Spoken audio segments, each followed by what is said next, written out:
দামি জুতো কিনলে মানুষের দামি দামি ব্যাপার ভাই, আমরা গরিব মানুষ, আমরা ভাই নই ওইসব।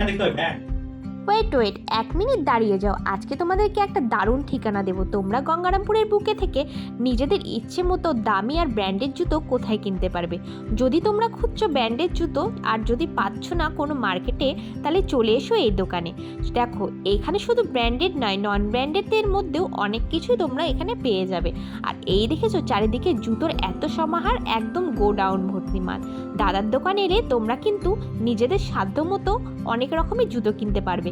আর এখানে ভ্যারাইটি এত যে তোমরা কিন্তু নিজেদের মন পছন্দ জুতো না কিনে বাড়ি ফিরে যেতেই পারবে না। আর এখানে কিন্তু চলে এসেছে অনেক স্টক উইন্টারের। তোমরা যদি এসে থাকো অবশ্যই কিন্তু আমাকে কমেন্ট করে জানিও। আর এখানে কিন্তু অনেক রকমই মন্টি কার্লো থেকে শুরু করে সব কিছুরই তোমরা মজাও পেয়ে যাবে। লোকেশনটা কোথায় বলো তো? লোকেশনটা হলো স্টেশন পাড়া, একদম স্টেশনের গলির সামনে এই বাসন্তী অ্যান্ড বাসন্তী এই শোরুম। এখানে কিন্তু তোমরা শুয়ের সব রকম ভ্যারাইটি পেয়ে যাবে। তারপর ওখান থেকে বেরিয়ে বাড়ি যাওয়ার সময় এখান থেকে খেয়ে নিলাম আমরা কিছু জিনিস, যেটা হলো এই মায়া সেন্টার, যেটা আমরা আগেও তোমাদেরকে ব্লগে শেয়ার করেছি। এটা কি খাচ্ছ? আমাদের এখানে খুব ফেমাস একটা দোকান আছে, মায়া মোমোস অ্যান্ড সেটা তো তুমি 2 দিন আগেই ছেড়েছো ব্লগে। ওই দোকান থেকে নিয়েছি স্পেশাল কবিরাজি চিকেন পকোড়া। আর এটা হলো কবিরাজি? হ্যাঁ, আর এটা হলো ভেটকি মাছের ফিশ ফ্রাই। বাহ, তো জুতা কেনা তো ডান।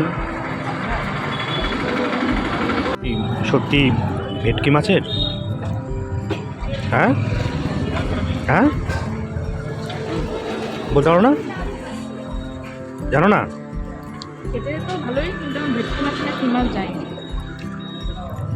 স্টাফিংটা দেখে মনে হচ্ছে ভেটকি মাছই আছে।